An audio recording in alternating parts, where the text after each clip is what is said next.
The green house effect, অর্থাৎ green হাউসের ফলাফল, তাই তো, এর প্রতিক্রিয়া, গ্রিন হাউসের ফলে কি হতে পারে। দ্য গ্রিন হাউস ইফেক্ট, এই টাইটেল দিয়ে লেখক কবিতাটি শুরু করেছেন, কবি এই কবিতাটি শুরু করেছেন। কবিকে কার্ল ডেনিস হচ্ছেন একজন বিখ্যাত আমেরিকান পোয়েট, যিনি বাস্তব সমস্যা, সামাজিক সমস্যার উপর ভিত্তি করে তার ম্যাক্সিমাম কবিতাগুলো লেখা হয়েছে। এবার অর্থাৎ তুমি বলতে পারো যে আমাদের জীবনে, আমাদের সমাজ যে সমস্ত সমস্যার মধ্যে সম্মুখীন হয় বা হচ্ছে বা হতে পারে, অর্থাৎ সেই কল্পনা শক্তিকে কাজে লাগিয়ে এবং বৈজ্ঞানিক ভিত্তিকে মিশিয়ে তার এই যে স্টাইল কবিতা লেখার, সেটা একটা তাকে অনন্য করেছে, তিনি বিখ্যাত হয়েছেন। আজকে যে কবিতাটা আমরা পড়ব, সেই কবিতার নাম দিয়েছেন তিনি দ্য গ্রিন হাউস ইফেক্ট। তোমরা কি শুনেছো গ্রিন হাউস ইফেক্ট? হ্যাঁ, জানো কিছু? হ্যাঁ, বিশ্ব উষ্ণায়ন ঘটে। গ্রিন হাউস ইফেক্ট হচ্ছে যে আমাদের যে জলবায়ুর পরিবর্তন হয়, জলবায়ুর পরিবর্তন হচ্ছে, তো এটার কারণ কি? আমরা জানি যে এটা প্রাকৃতিক নিয়ম, তাই তো, সূর্যের প্রভাব, সূর্যের প্রতিক্রিয়ায় জলবায়ুর পরিবর্তন ঘটে। কিন্তু আমরাও মানুষ, আমরাও সামাজিক জীব, আমরাও কিন্তু এই জলবায়ুর পরিবর্তনের জন্য দায়ী। অর্থাৎ ন্যাচারাল যে চেঞ্জ, সেই চেঞ্জ থেকে এখন আস্তে আস্তে আস্তে আস্তে অন্য দিকে চলে যাচ্ছে।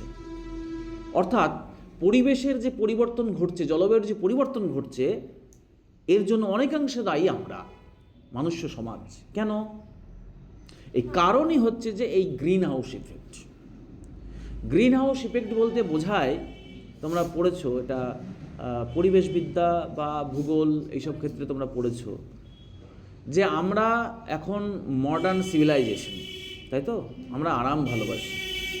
ফলে আমাদের যে এই আরামের জন্য যে সমস্ত বৈজ্ঞানিক সুযোগ সুবিধাগুলো আমরা পেয়েছি, যেগুলোকে ভিত্তি করে আমরা চলছি, যেমন ধরো যানবাহন, তাই তো, এই যে গাড়ি চালাচ্ছি, এই গাড়ি চালাতে আমাদের কি লাগে? তেল লাগে, তাই তো। এই যে জ্বালানি, এই যে জ্বালানিটাকে আমরা খরচ করছি, মানে পোড়াচ্ছি, এর ফলে কি তৈরি হচ্ছে না, তো carbon die oxide, carbon monoxide, হ্যাঁ, এই সমস্ত গ্যাস, মিথেন গ্যাস, এই সমস্ত বিভিন্ন রকম গ্যাস তৈরি হচ্ছে। বোঝা গেল? তাহলে এই যে বিভিন্ন রকম ক্ষতিকারক গ্যাস, পৃথিবীর ক্ষেত্রে ক্ষতিকারক গ্যাস, এগুলো তো আমরাই তৈরি করছি, প্রকৃতি তো তৈরি করছে না, তাই তো। এর ফলটা কি হয়? এই যে কলকারখানা বলো, যানবাহন বলো, হ্যাঁ, সমস্ত কিছুই, ইন্ডাস্ট্রিয়ালাইজেশন পুরোটাই আমাদের এই ধরনের গ্রিন হাউস তৈরি করে, এরকম ধরনের গ্যাস ছাড়ে, নিঃসরণ করে। বুঝতে পেরেছ? তো এই যে গ্যাসগুলো তৈরি হচ্ছে, এর কাজ কি? মানে এরা কি ক্ষতি করে সমাজের, বা আমাদের কি ক্ষতি করে? এটা ক্ষতি করে, হ্যাঁ, ওজোন স্তরের কি করে? ক্ষয় করে দেয়। অতিবেগুনি রশ্মি প্রবেশ বেড়ে যায় পৃথিবীতে, ফলে মানুষের বিভিন্ন ধরনের রোগ, চর্মরোগ, ক্যান্সার, বিভিন্ন কিছু হতে পারে। তাছাড়াও এই ধরনের গ্রিন হাউস গ্যাসগুলো, যেটা বিশেষ করে সব থেকে বেশি হচ্ছে কি, কার্বন ডাই অক্সাইড। গাছপালা কেটে ফেলছি তো আমরা সিভিলাইজেশনের জন্য, এবার গাছপালা কেটে ফেললে কী হবে? কার্বন ডাই অক্সাইড গাছে কি গ্রহণ করে, দিয়ে অক্সিজেন ছাড়ে, তার মানে অক্সিজেন তৈরির পরিমাণ কমে যাচ্ছে, আর কার্বন ডাইঅক্সাইডের পরিমাণ বেড়ে যাচ্ছে। আর কার্বন ডাইঅক্সাইড, মিথেন, এগুলো হচ্ছে মূল উপাদান গ্রিন হাউস ইফেক্টের গ্যাসের। তো এটা কি করে না, তো আমাদের এই পৃথিবীর উপরে একটা চাদরের মতন আস্তরণ তৈরি করে এই গ্রিন হাউস গ্যাসগুলো। বুঝতে পেরেছ? যার ফলে পৃথিবীতে যে তাপ, সূর্যের তাপটা পৃথিবী শোষণ করে, মানে তাপটা থাকে, সেই তাপটা কী হয়, বিকিরণ করে, আস্তে আস্তে তাপটা বিকিরণ করে এবং সেটা আস্তে আস্তে বিকিরিত হয়ে চলে যায়। কিন্তু কি হচ্ছে, এই পৃথিবীর উপরে এই গ্যাসগুলোর একটা চাদর তৈরি হওয়ার ফলে সেই তাপ বিকিরণ কিন্তু সম্ভব হচ্ছে না, কমে যাচ্ছে। ফলে পৃথিবীর তাপমাত্রা বাড়ছে, দিনের পর দিন বাড়ছে, অল্প অল্প অল্প হলেও কিন্তু আস্তে আস্তে তাপমাত্রা বাড়ছে। এর ফলে কি হচ্ছে, তাপমাত্রা বাড়লে কি হবে, তাপমাত্রা বাড়লে তোমার যেখানে খরা হওয়ার কথা না, হ্যাঁ, তোমার সব পুড়ে শেষ হয়ে যাচ্ছে, চাষবাস নষ্ট হয়ে যাচ্ছে, মরুভূমিতে পরিণত হয়ে যাচ্ছে, তাই তো। শীত প্রধান দেশ আস্তে আস্তে উষ্ণ হয়ে যাচ্ছে, সেখানকার যে চাষবাস সেগুলো নষ্ট হচ্ছে। আর একটা ইফেক্ট হচ্ছে যে আমাদের পৃথিবীতে মেরু অঞ্চলে প্রচুর বরফ আছে। মেরু অঞ্চলটা কি একবারে পুরোপুরি বরফে আচ্ছাদিত মেরু অঞ্চলটা, বুঝতে পেরেছ? এই যে মেরু অঞ্চল বরফে আচ্ছাদিত, এখানে এত পরিমাণ বরফ আছে যে সেই বরফ যদি সম্পূর্ণরূপে গলে যায় কোনো দিন, তাহলে পৃথিবী চলে যাবে জলের তলে। মানে জলের পৃথিবীর যে উপরিভাগ, হ্যাঁ, সেই উপরিভাগের তো 3 ভাগ জল 1 ভাগ স্থল। আমরা 3 ভাগ যে জল আছে, মানে তোমার সমুদ্রের যে জল, হ্যাঁ, তার যে উচ্চতা, সেটা কী হবে, যদি বেড়ে যায় তাহলে স্থলটা কি ঢেকে যাবে না? তাহলে পুরো পৃথিবীটাই একটা সময় গিয়ে কী হবে, যে পুরো পৃথিবীটায় জলের আস্তরণে 3 ভাগ জল না, তখন সবই জল, এটা হয়ে যাবে। এত পরিমাণ বরফ আছে। সেই বরফ, অবশ্যই সেই বরফ যদি গলতে থাকে, কিসে গলবে? বরফ গল কীভাবে? তাপে। তাহলে কি হচ্ছে, দিনের পর দিন আমাদের গ্রিন হাউস গ্যাসের ইফেক্টে মেরু অঞ্চলের বরফগুলো আস্তে আস্তে আস্তে আস্তে তাদের বরফ গলছে এবং সেই বরফ গলা জল গিয়ে পড়ছে কোথায়? সমুদ্রে।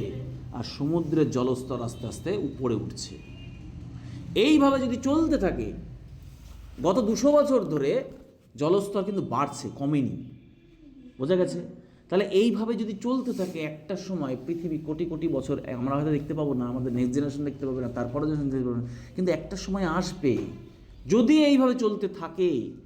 হ্যাঁ, উন্নত এবং উন্নতশীল দেশগুলো যদি এই বিষয়ে গভীরভাবে ভাবনা চিন্তা না করে, তাহলে কিন্তু হাজার হাজার কোটি কোটি বছর পরে এই ঘটনা ঘটবেই, এটার হাত থেকে মুক্তি নাই। এই জিনিসটাকে ভিজুয়ালাইজ করে তিনি তার মনশ্চক্ষে দেখেছেন এর ইফেক্ট। কবি তার মনশ্চক্ষে বৈজ্ঞানিক ব্যাখ্যার সঙ্গে তার কাব্যিক কোয়ালিটি যুক্ত করে এই গ্রিন হাউস ইফেক্টটা তিনি লিখেছেন সমাজকে সচেতন করার জন্য, উন্নতশীল এবং উন্নত দেশগুলোকে সচেতন করার জন্য, যে এখনও সময় আছে, এতটা ইগনোর আপনারা করেন না। পৃথিবী একদিন ধ্বংসের দিকে চলে যাবে, সমাজ একদিন ধ্বংসের দিকে চলে যাবে। তার ইফেক্ট শুরু হবে আস্তে আস্তে, তাপমাত্রা বাড়বে, মানুষের রোগ বাড়বে, বিভিন্ন রকম হবে, শহরগুলো আস্তে আস্তে ধ্বংস হয়ে যাবে। হ্যাঁ, সেখানে তোমার মানুষের আর্থিক অবস্থা কমতে লাগবে। শহর নগর এগুলো কি হয়, ধনী শ্রেণী বসবাসযোগ্য করে, সেই সমস্ত জায়গাগুলো আরও আগে বেশি ক্ষতিগ্রস্ত হবে। তারা খুঁজে বেড়াবে একটা সময় গিয়ে কোথায় চাষবাস করে একটু খেতে পাবো, এরকম পর্যায়ে চলে আসবে। তো সেই দিনটা যদি দেখতে না হয়, তার জন্য কবি এই কবিতার মাধ্যমে আমাদেরকে সচেতন করেছেন। এবার দেখো, আমরা চলে যাই, কোথায় যাব? কবিতায় চলে যাই। কার্ল ডেনিস তিনি কি বলেছেন একটু দেখে নিই।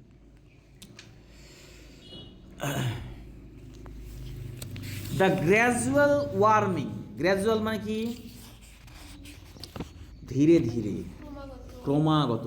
আচ্ছা, তার আগে বলে দিই যে এই কবিতার প্রথম এটা প্রকাশিত হয়েছিল 1985 সালে, বুঝতে পেরেছ? 1985 সালে প্রকাশিত হয়। এই কবিতার বক্তা হচ্ছে কবি নিজেই। এই কবিতার বক্তাকে কবি নিজেই। তারপরে এই কবিতাটিকে ইকো পোয়েট্রি বলে। ইকো পোয়েট্রি অর্থাৎ পরিবেশ সম্পর্কিত কবিতা, তাই এটাকে ইকো পোয়েট্রি বলা হয়। এটা ফ্রি ভার্স এর লেখা, মানে মুক্ত ছন্দ, কোনো ছন্দর মিল নাই, মুক্ত ছন্দ, free verse. Free verse, FREE, free, VERSE, verse. এবং এর কোনো স্ট্যান্জা নেই, কবিতার পড়তে গিয়ে দেখবো কোনো স্ট্যান্জা নেই, দেখতে পাবো। তাছাড়া তোমার এর ন্যারেটিভ স্টাইল হচ্ছে তোমার ফার্স্ট পার্সনের লেখা, অর্থাৎ উত্তম পুরুষে বর্ণনা করা হয়েছে। রাইম স্কিম যদি বলা হয় তাহলে সেটা হচ্ছে irregular pentameter, casually irregular pentameter. চলো এবার তাহলে আমরা চলে যাই একদম কবিতায়। দ্য গ্র্যাজুয়াল ওয়ার্মিং ট্রেন্ড, অর্থাৎ ক্রমাগত বা ধীরে ধীরে ওয়ার্মিং, ওয়ার্ম মানে কি উষ্ণ করা, তাহলে ওয়ার্মিং ট্রেন্ড, ট্রেন্ড মানে কি, এটা তো খুব ব্যবহার করো তোমরা, ট্রেন্ড হয়েছে, খুব ট্রেন্ড হয়েছে, আরে ফেসবুকে কি ট্রেন্ড হয়েছে রে, ট্রেন্ড, হোয়াট ইজ ট্রেন্ড, প্রবণতা। এখন ফেসবুকের ট্রেন্ড হয়েছে মানে ফেসবুকের প্রবণতা তৈরি হয়েছে। কি প্রবণতা তৈরি হয়েছে না, তো একটা টুপি পরো, পরে টিপো আর কানগুলো খাড়া হবে আর মিউজিক একটু দুলে দুলে দাও, ব্যাস। দাম কত? 350 টাকা। 100 টাকার জিনিস দোকানে নেবে 350 টাকা। এইটা হচ্ছে ট্রেন্ডের ফল। তাহলে দ্য গ্র্যাজুয়াল ওয়ার্মিং ট্রেন্ড, এই ক্রমাগত উষ্ণায়নের এই প্রবণতা, উইল লাইকলি গো অন, এটা সম্ভবত চলতে থাকবে। গো অন মানে কি? Continue, continue. গো অন মানে কন্টিনিউ, আর লাইকলি মানে প্রবাবলি। তাহলে কি দাঁড়াচ্ছে মানে, the gradual warming trend will likely go on, এই ক্রমাগত উষ্ণতার যে বৃদ্ধি, এই ট্রেন্ড, এই প্রবণতা, will likely be go on, এটা সম্ভবত চলতে থাকবে। অ্যান্ড দ্য গ্রেন বেলস, তার মানে তিনি কি প্রথম লাইনে তিনি শুরু করলেন যে এই যে এই গ্রিন হাউস ইফেক্ট, হ্যাঁ, তার যে ফল, তার ফলের প্রথম তিনি শুরু করলেন যে বিশ্ব উষ্ণায়ন বা উষ্ণতা বৃদ্ধি, হ্যাঁ, গ্রিন হাউসে গ্যাসের ফলে যে পৃথিবীর উষ্ণতা বৃদ্ধি, এই বৃদ্ধিটা কিন্তু চলতে থাকবে ধীরে ধীরে, কোনো দিন কমবে না, বৃদ্ধি চলতেই থাকবে যদি এরকম হয়। And the grain belts, grain মানে কি? শস্য, আর বেলস বলতে ক্ষেত্র বোঝাচ্ছে, অর্থাৎ যে সমস্ত শস্য উৎপাদন হয় যে সমস্ত এলাকায়, সেটাকে পুরো এলাকাটাকে বলছে গ্রেন বেল্ট। বুঝতে পেরেছো? Belt means area. তাহলে যে সমস্ত জায়গায় একটা নির্দিষ্ট এলাকা, ধরো যেখানে এখানে শস্য উৎপাদন হয়, একটা বেশ সারাউন্ডিংস, হয়তো দেখা গেলো যে পশ্চিমবঙ্গের এই মুর্শিদাবাদ, মালদা বা এই সমস্ত জায়গাগুলো সব শস্য উৎপাদন হয়ে আসছে। তো এই যে শস্য উৎপাদন ক্ষেত্রগুলো বা এরিয়াগুলো, এলাকাগুলো বিগিন টু স্লাইড, আস্তে আস্তে কী হবে? বিগিন, শুরু করবে, টু স্লাইড, স্লাইড মানে সরে যাওয়া, সরে যাওয়া। ক্লোজার টু দ্য পোলস, কোন দিকে যাবে? Closer to the poles. Pole মানে হচ্ছে মেরু প্রদেশের দিকে। কেন মেরু প্রদেশের দিকে যাবে? কারণ যেখানে গ্রেন বেল্ট আছে, শস্য উৎপাদন হয় যে সমস্ত এলাকাগুলোই, সেগুলো আগে, সেই সমস্ত জায়গাতে উষ্ণতা বৃদ্ধিটা আগে হবে। কারণ শীত প্রধান যেখানে, মেরুটুকে কি বললাম যে মেরু হচ্ছে বরফে আচ্ছাদিত, ওখানে খুব ঠান্ডা। তাহলে সেখান থেকে সরে গিয়ে আস্তে আস্তে ওদিকে বরফ গলবে, আর এদিকে উষ্ণতা বাড়বে, ওদিকে বরফ গলার ফলে ওখানে কি হবে? সমভূমি বা চাষযোগ্য জমি তৈরি হবে। বোঝা গেল? ওই সব দিকে, ফলে সেগুলো আস্তে আস্তে মেরু প্রদেশের দিকে এগিয়ে যাবে, শস্য ক্ষেত্রগুলো। অর্থাৎ ভূমি, মাটি সরে যাবে না, ক্ষেত্রটা চেঞ্জ হবে, অর্থাৎ বেলটা চেঞ্জ হবে। এখন আমাদের কাছে শস্য অ্যাভেলেবল, ওদের কাছে শস্য আনঅ্যাভেলেবল। আস্তে আস্তে কী হবে? আমাদের কাছে শস্য আনঅ্যাভেলেবল হয়ে যাবে, কারণ শস্য উৎপাদন করা যাবে না, মাটি পুড়ে গেছে একবারে, হ্যাঁ, চাষবাস সম্ভব নয়। দ্য প্লেন স্টেটস, সমভূমি, প্লেন মানে কি? হ্যাঁ, প্লেন মানে কি? প্লেন মানে যে সমতল অঞ্চল। The planes states will B abundant, অর্থাৎ সমভূমি সম্পন্ন বা সমভূমি আছে এমন রাজ্যগুলো, হ্যাঁ, স্টেট মানে রাজ্য। তিনি তো আমেরিকান কবি এবং তিনি আমেরিকার উপর ভিত্তি করে এই কবিতাটা লিখেছেন। তিনি বলতে চেয়েছেন যে আমেরিকার যে সমস্ত রাজ্যগুলো এখন সমতল ভূমি, যেখানে চাষবাস ভালো হয়, কাল্টিভেশন ভালো হয়, হ্যাঁ, সেই রাজ্যগুলো কি হবে, উইল বি অ্যাবান্ডন্ড, আস্তে আস্তে কী হবে, পরিত্যক্ত হয়ে যাবে। অ্যাবান্ডন মানে কি, পরিত্যাগ করা, বুঝতে পেরেছ, ছেড়ে যাওয়া, পরিত্যাগ করা। তাহলে অ্যাবান্ডন্ড উইল বি অ্যাবান্ডন্ড, অর্থাৎ আস্তে আস্তে সেগুলো পরিত্যক্ত হয়ে যাবে। অ্যাজ জায়ান্ট ডাস্ট বোলস, এবং সেগুলো তৈরি হবে কিসে, অ্যাজ মানে রূপে, কি রূপে পরিণত হবে সেগুলো, তো বিশাল ডাস্ট বোলস, অর্থাৎ ধুলো, ধুলো, ডাস্ট মানে কি ধুলো, ধুলোর পাত্রে পরিণত হবে। বুঝতে পেরেছ, একটা পাত্রে ধরে নাও ধুলোকে ভর্তি করে রেখে দিয়েছো, ধুলোর পাত্র। তো এই যে স্টেটগুলো আছে, রাজ্যগুলো আছে যেগুলো সমতল ভূমি, চাষবাস হয়, সেখানে চাষবাস বন্ধ হয়ে যাবে, প্রচণ্ড তাপমাত্রা সব কিছু পুড়ে যাবে এবং মাটি ক্ষয়তে থাকবে, এবং ক্ষয়ে ক্ষয়ে সেগুলো কী হবে, আর চাষবাস তো হচ্ছে না, উর্বরতা হারিয়েছে, সেগুলো আস্তে আস্তে সেই মাটিগুলো ধুলোতে পূর্ণ হয়ে যাবে। মনে হবে যেন যে এটা একটা, এই রাজ্যগুলো সমস্তটাকে কবি ভিজুয়ালাইজ করতে চাইছেন যে আজ থেকে হাজার হাজার বছর পরে দেখা যাবে এগুলো মনে হবে যেন একটা ধুলোর পাত্র, আর কিছুই নাই, সেখানে কোনো জীব নাই, কিছু নাই, সব শেষ। গ্রিনল্যান্ড, আফ্রিকা নাকি গ্রিনল্যান্ড, হ্যাঁ আন্টার্কটিকা,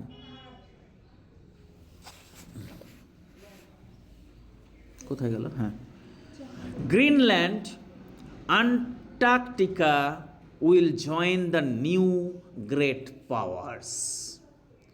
অর্থাৎ গ্রিনল্যান্ড কি, একটা বরফে আচ্ছাদিত জায়গা, হ্যাঁ, একটা টেরিটরি, যেটা তোমার ডেনমার্কের আন্ডারে থাকে, আছে। সেই গ্রিনল্যান্ড হচ্ছে পৃথিবীর বৃহত্তম দ্বীপ, পৃথিবীর বৃহত্তম দ্বীপ, এবং এটি একটা স্বশাসিত অঞ্চল, কিন্তু ডেনমার্কের অধীনে এটা। এটার অবস্থান হচ্ছে উত্তর আটলান্টিক মহাসাগরের অবস্থান, বুঝতে পেরেছো। ভৌগোলিকভাবে এটা উত্তর আমেরিকার অংশ, কিন্তু সাংস্কৃতিক এবং রাজনৈতিক দিক থেকে ইউরোপীয় দেশগুলি, বিশেষত ডেনমার্কের কাছাকাছি। হ্যাঁ, গ্রিনল্যান্ড পুরোটাই বরফে ঢাকা, একবারে বরফের পুরো চাদরে ঢাকা, সম্পূর্ণ ঢাকা, বুঝতে পেরেছো। অর্থাৎ মেরু প্রদেশে, আর একটা কী বলছে, আন্টার্কটিকা, আন্টার্কটিকা মহাদেশ, উপমহাদেশ, এটাও তোমার কি হচ্ছে, সম্পূর্ণরূপে বর্তমানে বরফে ঢাকা। তাই লেখক বলছেন, কবি বলছেন, Greenland and Antarctica will join the new great powers. এরা যোগদান করবে কার সঙ্গে, জয়েন মানে যোগদান করা, join the new great powers, অর্থাৎ নতুন গ্রেট পাওয়ার্স, অর্থাৎ গ্রেট বলতে কি বিশাল বা বড় বা খুব শক্তিশালী দেশগুলির সঙ্গে। পাওয়ার্স বলতে কাদেরকে বোঝাচ্ছে এখানটায়, হ্যাঁ, শক্তিশালী দেশ, তাদের সঙ্গে যোগদান করবে। কারা, নতুন নতুন যে সমস্ত দেশগুলো শক্তিশালী হয়েছে তাদের সঙ্গে যোগদান করবে। মানে এখানে কবি আমেরিকা তথা ইউরোপের আরও এইগুলো, তার ইনসিকিউরিটি ফিল হচ্ছে যে একটা, এখন আমরা আধিপত্য করছি পৃথিবীতে, হ্যাঁ, কিন্তু এই গ্রিন হাউস ইফেক্টের ফলে কি হবে, আমরা আস্তে আস্তে ধ্বংস হয়ে যাব। আর ওই মেরু অঞ্চল, গ্রিনল্যান্ডের মতন জায়গাগুলো, আন্টার্কটিকার মতন জায়গাগুলো, এরা হবে তখন শক্তিশালী। কেন? কারণ তখন চাষবাস থেকে শুরু করে সব কিছু, হ্যাঁ, তাদের কাছে হবে অ্যাভেলেবেল, বুঝতে পেরেছে। বরফ গলে গেছে, তারা তাদের উর্বর জমি পেয়ে গেছে, সেখানে তাদের সভ্যতা আরও ভালোভাবে গঠিত হয়েছে, হ্যাঁ, চাষবাস খুব ভালো হচ্ছে, গোটা বিশ্বকে তারাই খাবার সাপ্লাই করছে। তার মানে কি, আস্তে আস্তে তারা হয়ে যাবে উন্নত দেশ, পাওয়ারফুল দেশ, হ্যাঁ। এই রকম পাওয়ারফুল দেশের সঙ্গে তারা একত্রিত হবে, যোগদান করবে। আন্টার্কটিকা হলো পৃথিবীর ৫ম বৃহৎ সর্ববৃহৎ উপমহাদেশ। এটা সম্পূর্ণরূপে তোমার বরফে ঢাকা এবং মেরুদেশীয় একটা মরুভূমি, যেখানে তাপমাত্রা অত্যন্ত কম এবং অত্যন্ত তুষারপাত হয় এখানটায়। বুঝতে পেরেছো? যাই হোক, এবার দেখো তাহলে প্রথম 4 লাইনে মানে বুঝতে পারলা?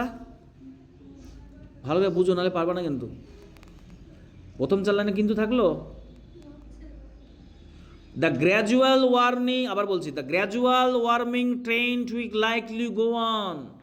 ধীরে ধীরে উষ্ণতা বৃদ্ধির প্রবণতা সম্ভবত বাড়তেই থাকবে। And the grain belts begin, এবং শস্য কি বলবো, ক্ষেত্রগুলি বা এলাকাগুলি যেখানে শস্য খুব ভালোভাবে চাষবাস হয়, সেই এলাকাগুলি বিগিন টু স্লাইড, শুরু করবে আস্তে আস্তে সরতে, ক্লোজার টু দ্য পোলস, অর্থাৎ মেরু প্রদেশের কাছাকাছি। The plain states will be abandon, অর্থাৎ সমভূমি আছে এমন সমস্ত রাজ্যগুলি আস্তে আস্তে পরিত্যক্ত হবে। অ্যাজ জায়ান্ট ডাস্ট বোল, এবং সেগুলো পরিণত হবে একটা বৃহৎ ধুলোর পাত্র রূপে। Greenland and Antarctica will join the new great powers, এবং গ্রিনল্যান্ড এবং আন্টার্কটিকার মতন অঞ্চলগুলো, দেশগুলো বা উপমহাদেশগুলো, will join the new great powers, তারা নতুন শক্তিধর দেশগুলির সঙ্গে যোগদান করবে। বুঝা গেল? Even if we play them off against each other, এমনকি, ইভেন মানে কি, এমনকি, if we play them off, যদি আমরা, এখানে আমরা বলতে লেখক নিজের দেশকে এবং নিজেদেরকে বুঝিয়েছেন, কারণ তখন এবং বর্তমানেও আমেরিকাই হচ্ছে powerful country in this world. If we play them off against each other, তখন যদি আমরা সেই সমস্ত দেশগুলির মধ্যে একে অপরের সঙ্গে বিবাদ লাগিয়ে দিই, মানে যুদ্ধ লাগিয়ে দিই। বুঝেছো? আমেরিকার কাজ কি যুদ্ধ লাগানো, যদি এগুলো বলা ঠিক নয়, তবুও এটা একটা মূল পলিসি, তাই কবিতার মধ্যে উঠে আসছে। তার মানে কি, পলিসি এদের পূর্ব থেকেই আছে। Even if we play them off against each other, এমনকি তাদেরকে যদি নিজেদের মধ্যেও আমরা বিবাদ লাগিয়ে দিই বা যুদ্ধ লাগিয়ে দিই, ফর মোর এড, আরও বেশি সুবিধা পাওয়ার আশায়, এখানে এড বলতে সুবিধা, সুবিধা, we will still be poorer than we are now, তবুও আমরা আরও গরিব হয়ে যাব এখনকার থেকে। মানে তিনি বলতে চাইছেন যে আমরা তো সেই সময় আস্তে আস্তে আস্তে আস্তে পিছিয়ে যাব, আমাদের দেশ তো আস্তে আস্তে পিছিয়ে যাবে, তাই তো? তাহলে তখন যদি এই যারা শক্তিশালী হচ্ছে দেশ, সে পরিণত হচ্ছে, গ্রিনল্যান্ড, মেরু অঞ্চল, এই সমস্ত ওইগুলো, এবার তারা যখন উন্নতশীল বা উন্নত দেশে পরিণত হচ্ছে, আমরা যদি তাদের নিজেদের মধ্যে লড়াই লাগিয়ে দিই, তবুও যে আমাদের উন্নতি হবে তা কিন্তু হবে না, আমরা পৌর হব আর আস্তে আস্তে গরিবই হব। হ্যাঁ, তার মানে এখন তারা উন্নত হয়, এইভাবে লাগিয়ে উন্নত হয়। আচ্ছা, for more aid will still be poorer than we are now, life will be different, জীবনটা হবে অন্যরকম, মানে মানুষের জীবনটা হবে অন্যরকম। Good life will be different, good tillable land so dear, জীবনটা হয়ে যাবে আমাদের অন্যরকম। কমাদি বলছেন গুড টিলেবল ল্যান্ড, টিলেবল মানে কি? টিলেবল মানে হচ্ছে চাষযোগ্য, টিল মানে চাষ করা, বুঝেছো? তাহলে গুড টিলেবল ল্যান্ড, ভালো চাষযোগ্য জমি, শো ডিয়ার, অর্থাৎ সেগুলো কি হবে, আমাদের কাছে প্রিয় হয়ে যাবে। বুঝতে পেরেছ? তার মানে তিনি বলতে চাইছেন যে এখন ইন্ডাস্ট্রিয়ালাইজেশনের ফলে মানুষের কাছে আর চাষযোগ্য জমিটা মূল্যবান নয়। এটা মানে ফার্স্ট চয়েস কী হয়েছে, শহর, নগর, ইন্ডাস্ট্রি, এগুলো তো ফার্স্ট চয়েস এখন মানুষের সমাজের। উন্নত দেশ কোনগুলো? যাদের এগুলো বেশি পরিমাণে আছে, তারাই উন্নত দেশ, তাই না? আমাদের ইন্ডাস্ট্রি কম, আমরা উন্নত দেশ হতে পারিনি এখন, উন্নয়নশীল তাই তো? তো তিনি এখানে সেই জায়গাটা বলছেন যে একটা সময় আসবে যখন আমাদের কাছে প্রিয় হবে বা মূল্যবান হবে সেই চাষযোগ্য জমি, মানে চাষযোগ্য জমি থাকলে আমরা খেতে পাবো, নাহলে আর খাওয়ার কিছু থাকবে না। এই দিন আসছে তিনি বলতে চাইছেন। The suburbs will give away to farms, give way to farms. Suburbs মানে কি? সাবার্বস মানে হচ্ছে তোমার শহরতলি এলাকা, মানে সাধারণত বসবাসের জায়গা হিসেবে ব্যবহার হয়, মানে শহরের নিকটবর্তী এলাকা, এটাকে বলছে শহরতলি। আর গিভ ওয়ে মানে হচ্ছে পরিবর্তিত হওয়া, আর ফার্মস মানে হচ্ছে খামার বাড়ি। তাহলে কী হবে? The suburbs will give way to farms, অর্থাৎ গিভ ওয়ে মানে কি বললাম? গিভ ওয়ে মানে হচ্ছে পরিবর্তিত হওয়া, মানে রিপ্লেসড। শহরতলিগুলো রিপ্লেসড হয়ে যাবে, পরিবর্তিত হয়ে যাবে, হ্যাঁ, টু ফার্মস, খামার বাড়িতে। কিসে পরিণত হবে? খামার বাড়িতে। খামার বাড়িটা কি জিনিস? হ্যাঁ, একটা নির্দিষ্ট এলাকা যেখানে হয়তো সব রকম ব্যবস্থায় থাকে, চাষবাস হয়, পশুপালন করা হয়, থাকা হয়, হ্যাঁ, এটা সম্পূর্ণটাকে বলছে ফার্মস।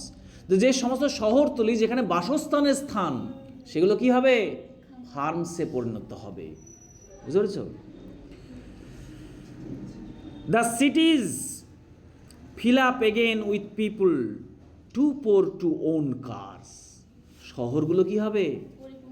শহরগুলো পরিপূর্ণ হবে এগেইন, আবার, উইথ পিপল টু পোর, এত দরিদ্র মানুষে পরিপূর্ণ হবে শহরগুলো যে তারা টু ওন কার্স, এখানে ডবল টু ব্যবহার করছে, দেখো লেখক কি সুন্দর, too poor to own cars, মানে তারা এতটাই গরিব হবে যে তারা পরিবহনের জন্য একটা কারও কিনতে পারবে না, গাড়িও কিনতে পারবে না, পার্সোনাল কার থাকবে না, এমন একটা জায়গায় আসবে। হ্যাঁ, তার মানে তিনি বলতে চাইছেন এখন যে তোমরা আমেরিকাবাসী, তোমরা এখন বাজারে গেলেও 4 চাকা নিয়ে যাও, হ্যাঁ, আড্ডা মারতে গেলেও 4 চাকা নিয়ে যাও, একটা ফ্যামিলির 5 জন মেম্বার, 5 জনের 5খানা গাড়ি। কিন্তু একটা দিন আসছে, সচেতন হও, এই গ্রিন হাউস ইফেক্ট নিয়ে ভাবো, গ্রিন হাউস গ্যাস নিয়ে ভাবো, নাহলে একটা দিন আসবে এই শহর কিন্তু গরিব মানুষে পরিপূর্ণ হয়ে যাবে, একটা গাড়ি কেনার ক্ষমতা কারো থাকবে না। ওয়াকিং টু ওয়ার্ক, কাজে যাবে কিভাবে? হেঁটে হেঁটে। বি অ্যাওয়ার, সচেতন হও হে দেশবাসী বা হে পৃথিবীবাসী। আমেরিকাকে তিনি বিশেষ করে বলছেন, কিন্তু তার মানে গোটা পৃথিবীর মানুষকেই তিনি বলছেন যে ওয়াকিং টু ওয়ার্ক, মানুষ কাজে যাবে হেঁটে, এমন পরিণত হবে যে যানবাহনে যাওয়ার মতন ক্ষমতা থাকবে না, ভাড়াটাও দেওয়ার ক্ষমতা থাকবে না। কি করতে হবে? ওয়াকিং টু ওয়ার্ক, কাজে যাবে তারা হেঁটে। অর ক্রাউডিং অন ট্রলিজ, বা খুব বেশি হলে তারা ভিড় করতে পারে কোথায়? ঠেলা গাড়িতে। যানবাহনে ওঠার ক্ষমতা থাকবে না, এত ভাড়া থাকবে, সেই ভাড়া দেওয়ার ক্ষমতা মানুষের থাকবে না। হয় হেঁটে কাজে যেতে হবে, আর নাহলে ঠেলা গাড়িতে করে যেতে হবে। ট্রলিজ, ট্রলিজ মানে হচ্ছে ঠেলা গাড়ি। বোঝা গেল? গ্রিন হাউসের ইফেক্ট এগুলো মানুষকে দেখাচ্ছেন, আজ থেকে হাজার হাজার বা কোটি কোটি বছর পরের চিত্র লেখক কবি আমাদের দেখাচ্ছেন। উইল মুভ ডাউন স্ট্রিটস, আমরা নেমে যাব রাস্তায়। Line with practical nut trees, অর্থাৎ যেখানে রাস্তার ধারে একদম কার্যকারী বাদামের গাছ রয়েছে। হ্যাঁ, বাদামের গাছ রয়েছে রাস্তার ধারে। কি থাকে? বাদামের গাছ থাকে, হ্যাঁ, কিন্তু বাদামের গাছ রয়েছে, সেখানে নেমে যাব। যদি কিছু বাদাম টাদাম পাওয়া যায়, খাওয়া যাবে নাকি? হ্যাঁ, মানুষের এমন করুণ দশা হবে, রাস্তায় নেমে যাবে যেখানে সারি সারি বাদাম গাছ, সারিবদ্ধ হয়ে রাস্তার ধারে বাদাম গাছ রয়েছে। নট এলমস অ্যান্ড ওকস, কোনো এলম গাছও নেই, কোনো ওক গাছও নেই। সাধারণত রাস্তার ধারে এই গাছগুলো থাকে। এলম ট্রি হচ্ছে ওয়ান টাইপ অফ ট্রি, লম্বা হয়ে উঠে যায়। ওক গাছও তাই, লম্বা হয়ে উঠে যায়, রাস্তার ধারে থাকে, দেখতে খুব সুন্দর লাগে, রাস্তাকে মানে ছায়া প্রদান করে এবং লম্বা হয়ে উঠে যায়। ঠিক আছে? তখন গাছ, এখন কী হয়েছে, রাস্তার ধারে এই গাছগুলো লাগানো হয় একমাত্র উদ্দেশ্য গাছটা ছায়া প্রদান করবে, তাই না, এবং রাস্তার ধারকে ভাঙা থেকে মুক্ত করবে। কিন্তু তখন মানুষের টার্গেট কী হয়ে যাবে? এইসব গাছ সব থাকবে না, তখন বাদাম গাছ লাগাবে, বাদাম ফুলবে। বুঝতে পেরেছ?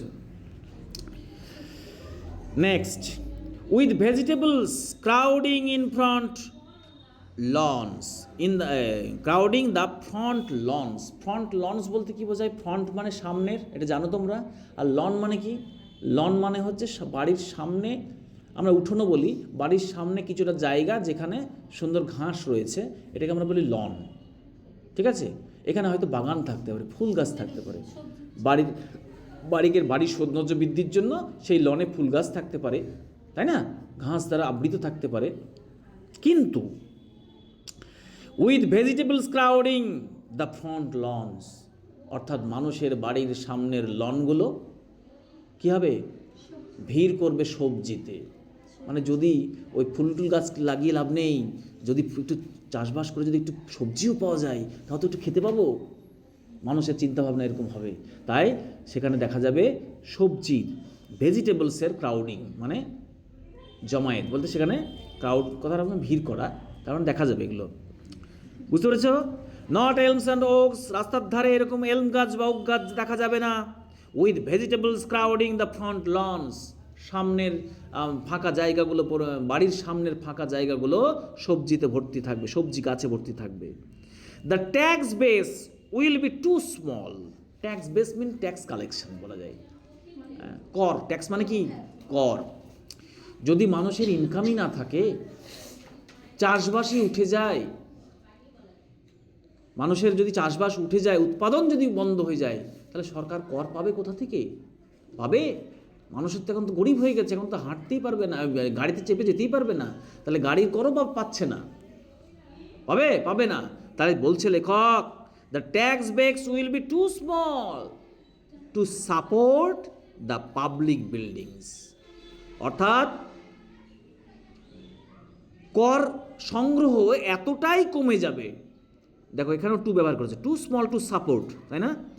হ্যাঁ, কর সংগ্রহ এতটাই কমে যাবে যে two support the public buildings. Public buildings বলতে বোঝায় সরকারি ভবনগুলো, যেখানে যে সমস্ত ভবন থেকে মানুষ পরিষেবা পায়, তাই তো? বিভিন্ন ধরনের সরকারি পরিষেবা বা কাজকর্মগুলো যেখান থেকে মানুষ পায়, মানুষ উপকৃত হয়, তাহলে সেই ভবনগুলো কারা চালায়? এই ট্যাক্সের টাকা দিতে চলে নাকি? সরকারের তো কোনো আলাদা কোনো থাকে না? আছে? সরকারের নিজের লক্ষ্মীর ভাণ্ডার আছে নাকি? নাই তো। সরকারের নিজের লক্ষ্মীর ভাণ্ডার নাই। সরকারকে আমরা লক্ষ্মীর ভাণ্ডার দিই, মানে আমরা ট্যাক্স দিই। তাহলে সেই ট্যাক্স এতটাই কমে যাবে যে সেই বিল্ডিংগুলো, সরকারি ভবনগুলো মেরামত করার, দেখাশোনার টাকাও থাকবে না, মানে আস্তে আস্তে সব ধ্বংসের দিকে যাবে। We will have to donate hours after work each week. প্রত্যেক সপ্তাহে, ইচ উইক মানে কি? প্রত্যেক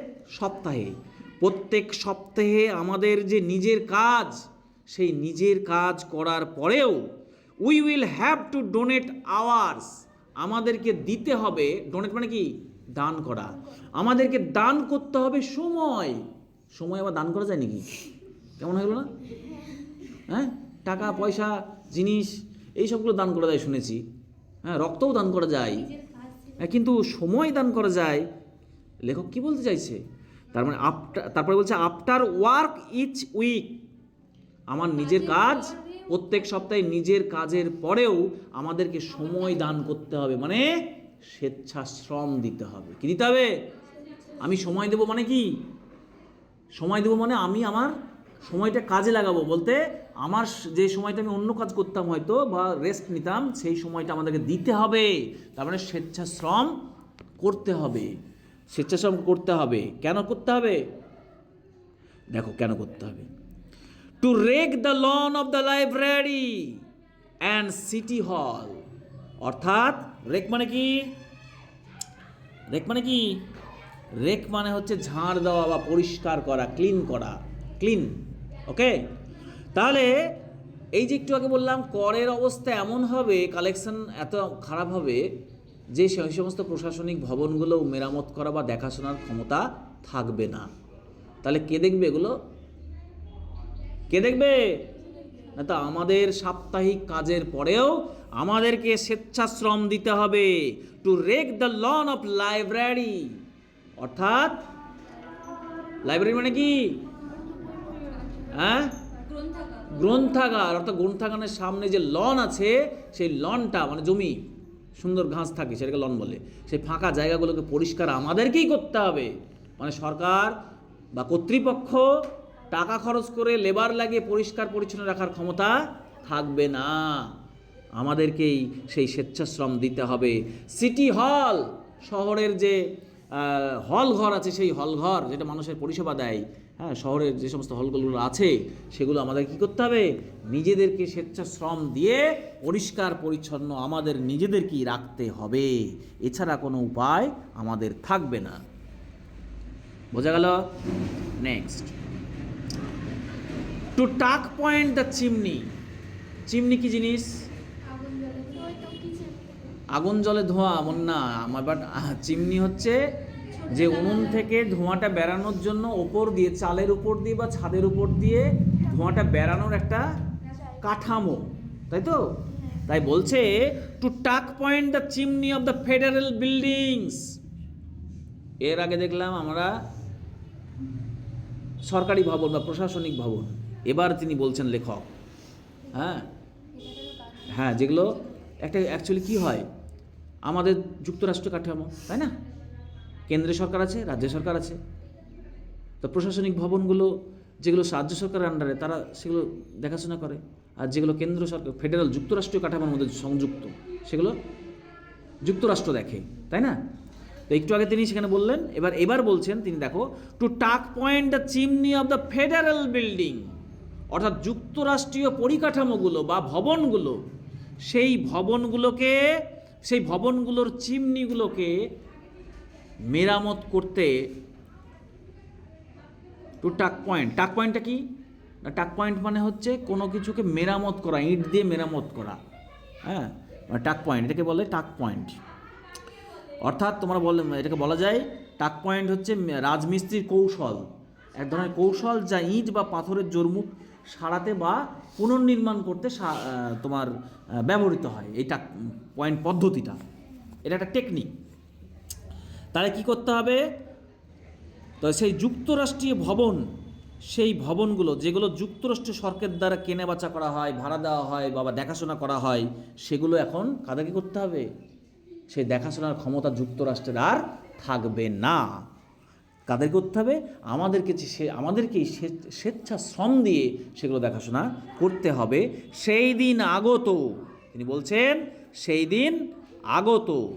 if we don't want the place to fall like temples in Rome, যদি আমরা না চাই the place to fall like temples in Rome, অর্থাৎ রোমের যে মন্দিরগুলো এক সময় পতিত হয়ে গেছিল, ধ্বংস হয়ে গেছিল, মানে এখানে টেম্পলস মন্দির যেটা রিপ্রেজেন্ট করছে স্থাপত্য।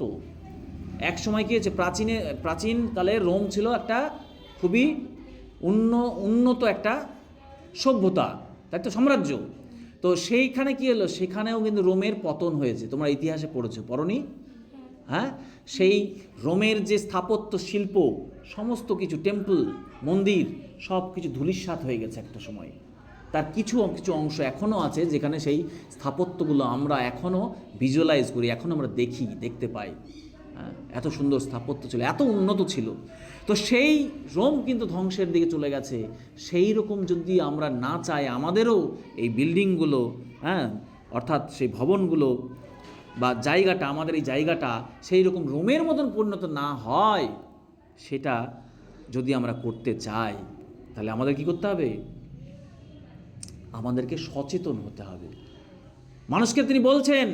মানুষকে তিনি আবেদন জানাচ্ছেন ইনডিরেক্টলি, যে রোম সাম্রাজ্যের মতন যদি পতিত ধ্বংস হতে না চাও, এখনই সচেতন হও, গ্রিন হাউসের ইফেক্ট নিয়ে ভাবো, সমাজকে নিয়ে ভাবো, পৃথিবীকে নিয়ে ভাবো।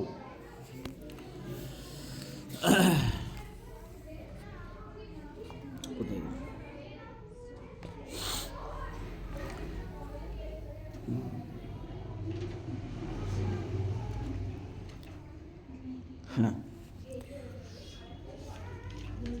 Don't want sheep to graze in our squares.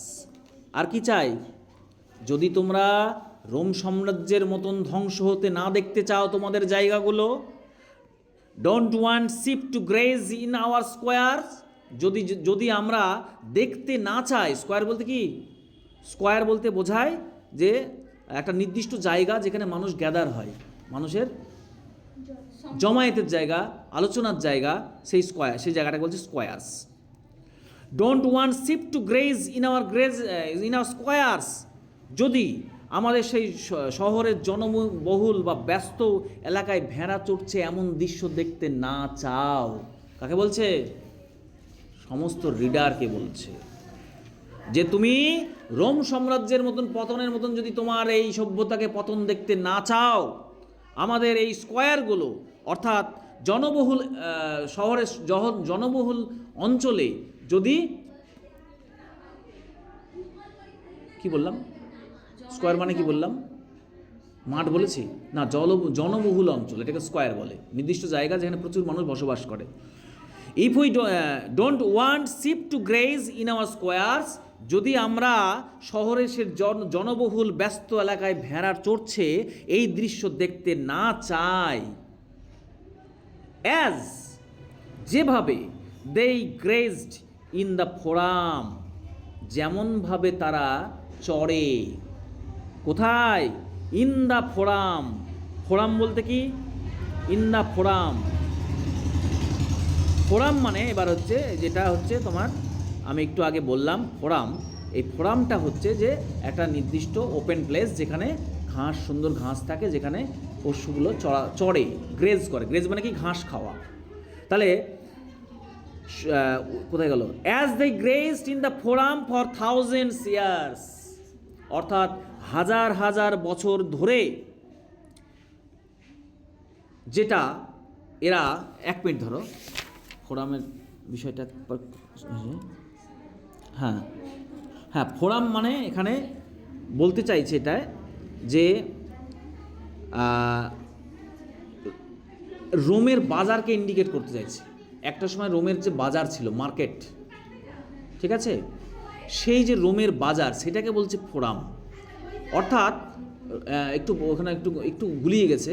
ফোরামটা হচ্ছে রোমের বাজারকে ইন্ডিকেট করছে, এবং একটা সময় সেই জায়গাটাকে ফোরাম বলা হতো, একজনকে বলাই না, হ্যাঁ, সেই জায়গাটাকে ফোরাম বলা হতো যেখানে রোমের মানুষ একত্রিত হতো, বুঝতে পেরেছো? সেই জায়গাটাকে ফোরাম বলা হতো, অর্থাৎ মিলিত হওয়ার জায়গা। কি বলা যায়? মানুষের মিলিত হওয়ার জায়গা। এখান থেকে যেতে বলতো।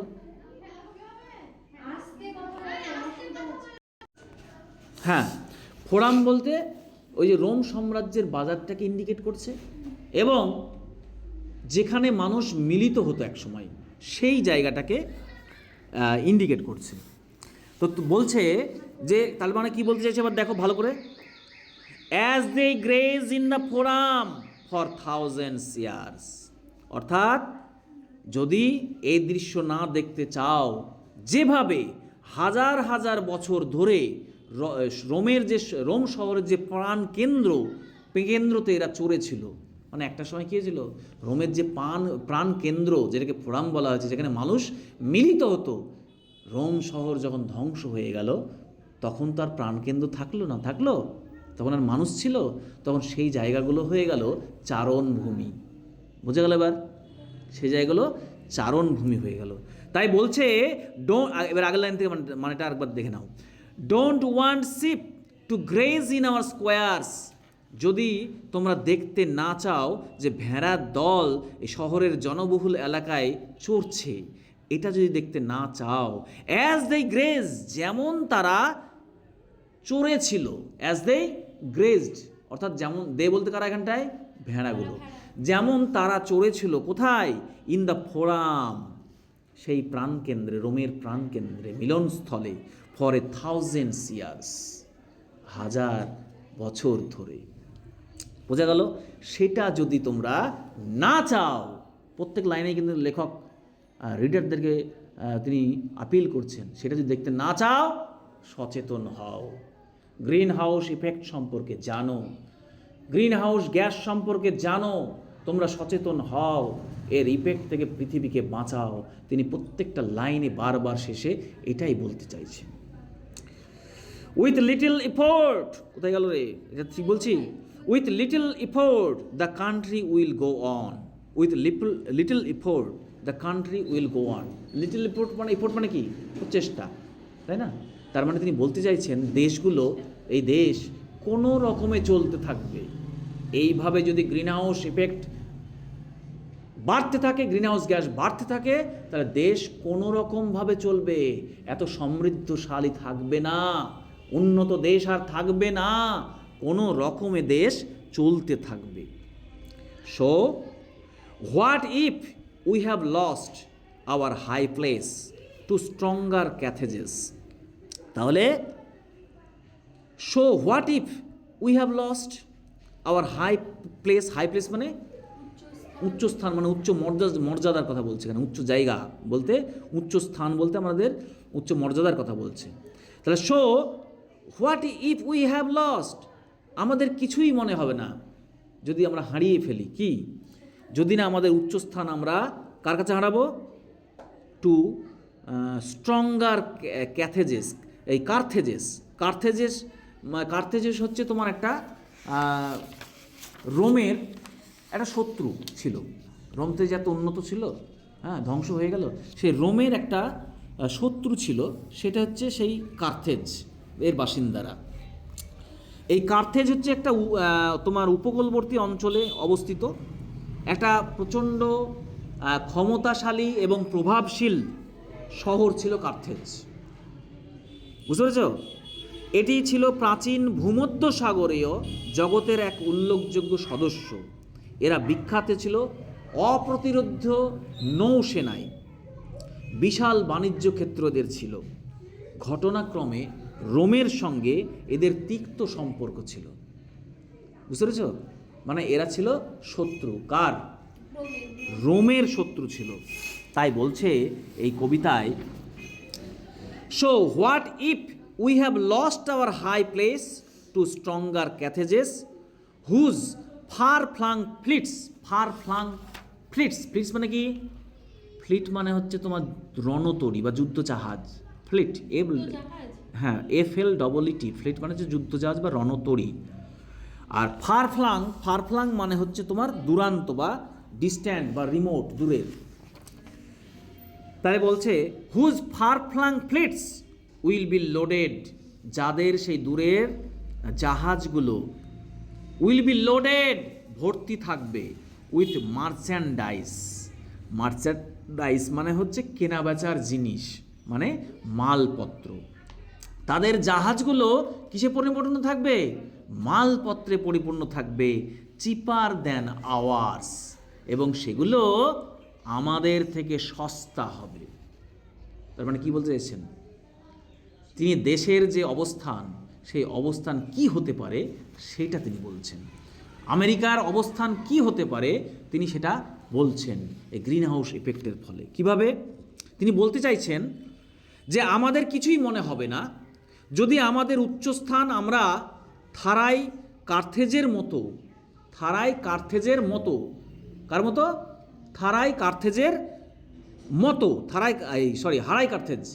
এটা কে ছিল না? তো রোমের শত্রু ছিল। তাহলে রোমের শত্রু ছিল, তাহলে রোমটা ধ্বংস হয়েছে, তাই তো? তাহলে ঠিক তেমনই যদি আমরা কার্থেজের মতো শক্তিধর কোনো সভ্যতার কাছে হারিয়ে ফেলি, যাদের দূর দূরান্ত থেকে আসা নৌজাহাজে ভর্তি হয়ে আসবে মালপত্র যা আমাদের চেয়ে সস্তার। ব্যাপারটা বোঝা গেল?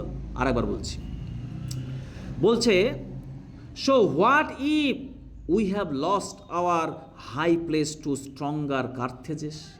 কি এমন হবে যদি আমরা কার্থেজেসের মতো শক্তিশালীদের কাছে আমাদের উচ্চ স্থানটাকে হারিয়ে ফেলি? এবার কার্থেজের মতো বলতে কাদেরকে বোঝাচ্ছে? নতুন করে উন্নতশীল দেশ বা উন্নত দেশ, গ্রিনল্যান্ড, মেরু প্রদেশের দেশগুলো, বুঝতে পেরেছ? তাদেরকে তুলনা করছে কার সঙ্গে? কার্থেজ শক্তিশালী একটা গোষ্ঠী ছিল, তাই তো, দেশ ছিল, যেটা রোমের খুব শত্রু ছিল। ঠিক তেমনই তুলনা করে তাদের মতো কার্থেজের মতো শক্তিশালী দেশের কাছে বা শক্তির কাছে যদি আমরা নিজেদের এই সম্মানটাকে, নিজেদের উচ্চ স্থানটাকে হারিয়েই ফেলি, হুজ ফার ফ্লাং ফ্লিটস, যাদের দূর দূরান্ত থেকে আসা, মানে কি হবে তখন? এখন আমেরিকা থেকে দূর দূরান্তে জাহাজ যায় পণ্য নিয়ে, তাই তো, গোটা পৃথিবীতে তারাই সাম্রাজ্য স্থাপন করেছে। কিন্তু এই গ্রিন হাউস ইফেক্টের ফলে কি হতে পারে? একটা সময় আসবে যখন দূর দূরান্ত থেকে, শক্তিশালী দেশ থেকে জাহাজ ভর্তি মালপত্র আসবে আমাদের দেশে, মানে উল্টো চিত্র তিনি দেখাতে চাইছেন আমেরিকাবাসীকে। হ্যাঁ, will be loaded with merchandise, সেগুলো পরিপূর্ণ হবে কিসে? মালপত্রে, এবং সেগুলো হবে চিপার দ্যান আওয়ার্স, আমাদের থেকে সস্তা। সস্তা তো হবেই, কারণ আমরা এখন মরুভূমিতে পরিণত হয়েছি, ধুলোর বাটিতে পরিণত হয়েছি, চাষবাস আর সেরকম হচ্ছে না। ফলে আমাদের কাছে যে সমস্ত দ্রব্যগুলো আছে, মালপত্রগুলো হচ্ছে, তার উৎপাদন ক্ষমতা, এই উৎপাদন রেট অত্যন্ত বেশি, দাম বেশি হয়ে যাবে, তাই তো নাকি? আর ওদের তখন উন্নত দেশ, উন্নতশীল দেশ, কার্থেজের মতন, তারা তখন সেখান থেকে মাল পাঠাবে, আরও সস্তা দামে পাঠাবে। ইনডিরেক্টলি বলছে, তোমাদের ভালো লাগবে? তোমরা সহ্য করতে পারবে? সচেতন হও, গ্রিন হাউস ইফেক্ট সম্পর্কে সচেতন হও, গ্রিন হাউস গ্যাস সম্পর্কে সচেতন হও, দেশকে বাঁচাও তথা পৃথিবীকে বাঁচাও। উই উইল বি গ্ল্যাড, এখানে বিদ্রুপ করছেন কিছুটা, বুঝতে পেরেছো তো? উই উইল বি গ্ল্যাড, আমরা আনন্দিতই হব, two watch from the beach. কীভাবে? না তো সমুদ্র, বিচ কোনটাকে বলে? সমুদ্র তট, মানে সমুদ্রের তীরে যে বালি, সৈকত, সৈকত, ইয়েস, সৈকত। এই সমুদ্রের সৈকত থেকে আমরা দেখব আর আনন্দ পাব, বুঝেছ? দেখব আর আনন্দ পাবে। As the lights from Korean armadas pass on their endless patrols around the world. কখন আমরা এইভাবে আনন্দ পাবো? Will be glad to watch, আমরা দেখে আনন্দ পাবো, ফ্রম দ্য বিচ, সমুদ্র সৈকত থেকে আমরা দেখে আনন্দ পাবো। মানে আমরা তখনও লিজারের মধ্যে আছি, মানে আরামের মধ্যে আছি, এখনও আমরা আরাম করছি। যখন আমরা এরকমভাবে সমুদ্রের সৈকতে বসে এখন আমরা আরাম করছি, এনজয় করছি, উপভোগ করছি, হ্যাঁ, তাহলে তখনও আমরা আনন্দ পাবো। সমুদ্র সৈকতের ধারেই বসে বসে আমরা নাচবো, গান শুনবো আর আনন্দ পাবো যখন দেখব as the lights from Korean armadas pass. যখন কি দেখব? কোরিয়ান আর্মাডাজ মানে হচ্ছে তোমার নৌবহর, তাই তো? আর্মাডাজ মানে হচ্ছে নৌবাহিনী, অর্থাৎ কোরিয়া। তিনি বলতে চাইছেন যে কোরিয়া একটা সময় এর ফলে কি হবে? উন্নত এবং শক্তিশালী হবে। তাই তিনি বলছেন যে তারা এতটাই শক্তিশালী হবে, নৌবাহিনীর দল। হ্যাঁ, এখানে নৌবাহিনী বলতে তার তোমার ক্ষমতার প্রতীককে বোঝাতে চাইছে আর্মাডাজ। হ্যাঁ, হেয়ার রিপ্রেজেন্টস দ্য পাওয়ার, ক্ষমতার প্রতীক হিসেবে এখানে তুলে ধরা হয়েছে। তিনি বলতে চাইছেন we will be glad to watch from the beach, আমরা আনন্দিত হব সমুদ্র সৈকতে বসে, as the lights from Korean armadas pass, যখন দেখব যে আমাদের সমুদ্র তটে দেখে আনন্দ পাবো যখন কোরিয়ার নৌসেনার জাহাজ আলো জ্বালিয়ে পার হবে, এবং on their endless patrols around the world, এবং তারা তাদের পৃথিবীর চারপাশে অন্তহীন নজরদারি চালাবে। অর্থাৎ অন দেয়ার এন্ডলেস মানে অন্তহীন, পেট্রোল মানে হচ্ছে পেট্রোল, মানে হচ্ছে তোমার নজরদারি করা। হ্যাঁ, বলে না পুলিশ পেট্রোলিং করছে, বলে না? হ্যাঁ, তো নজরদারি করবে অ্যারাউন্ড দ্য ওয়ার্ল্ড, পৃথিবীর চারিদিকে। তার মানে কি বলতে চাইছেন? তিনি বলতে চাইছেন একটা সময় এই কোরিয়া শক্তিশালী হবে আর আমরা দুর্বল হব। তখনও আমরা হয়তো সমুদ্র সৈকতে বসে দেখব, দেখা ছাড়া তো আমাদের কাজ থাকবে না। আমরা দেখব যে সেই কোরিয়ার নৌবাহিনী অতিক্রম করে যাচ্ছে, লাইট জেলে অতিক্রম করে যাচ্ছে, মানে আমাদের আর কিছু নেই, সব কোরিয়ায় এখন পাঠাচ্ছে, তারাই দেখছে, এবং গোটা পৃথিবীতে তারাই নজরদারি রাখছে, তারাই পেট্রোলিং করছে, অর্থাৎ সর্বোচ্চ ক্ষমতায় তারাই চলে গেছে, যেটা এখন তারা আছে, ইনডিরেক্টলি বলছে, তাই না? আমেরিকা কি গোটা পৃথিবীকে নজরদারি করে, দাদাগিরি করে, করে না? ও যা চায় তাই হয় পৃথিবীতে এখন বর্তমানে। তো সেই জায়গাটা থাকবে না যদি গ্রিন হাউস ইফেক্টের বিষয়টা তোমরা না বোঝো, গ্রিন হাউস গ্যাসের বিষয়টা তুমি না বোঝো। এভাবেই কি তোমরা আনন্দে সমুদ্র সৈকতে কাটিয়ে দেবে? দেখে ভালো লাগবে যখন কোরিয়ান নৌবাহিনী পাশ দিয়ে অতিক্রম করে চলে যাবে? দেখে ভালো লাগবে যখন এই কোরিয়া গোটা পৃথিবীকে নজরদারি করবে, ইভেন আমাদেরকেও নজরদারি করবে? ভালো লাগবে? তিনি ইনডিরেক্টলি তিনি এই বিষয়টা বিদ্রূপ করছেন। বোঝা গেল? Let them have their little time in the sun. ওদেরকে ওদের মতো সূর্যের আলোয় দিন কাটাতে দাও। লেট দেম, ওদেরকে, তাদেরকে, হ্যাভ দেয়ার লিটল টাইম, তাদের এই সময়টাকে সূর্যের মধ্যে কাটাতে দাও, সূর্যের আলোয় কাটাতে দাও। কি বলতে চাইছেন এখানে? দে বলতে নিউ জেনারেশনকে বোঝাচ্ছে। কাদেরকে? এই যে নিউ জেনারেশন, তারা কি চায়? তারা চায় আনন্দ।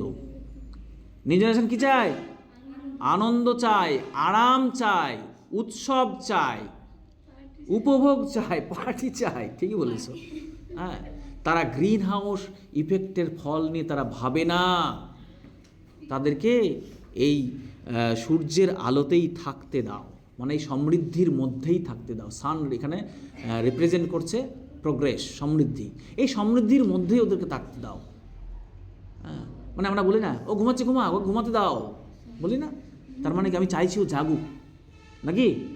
তাই ঠিক সেইরকমভাবে বলছে, let them have their little time in the sun.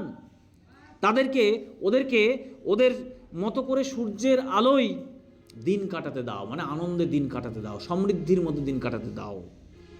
We will say to our self, আমরা নিজেদেরকে বলবো, as we begin to sow, আমরা নিজেদেরকে বলবো, মানে একে অপরকে বলবো যখন আমরা শরীর দোলাবো, অর্থাৎ আরামে থাকবো, বসে বসে আরাম করছি, ভাবছিই না, কোনো ব্যাপারই না, কি আছে গ্রিন হাউস ইফেক্টটা আমার কি?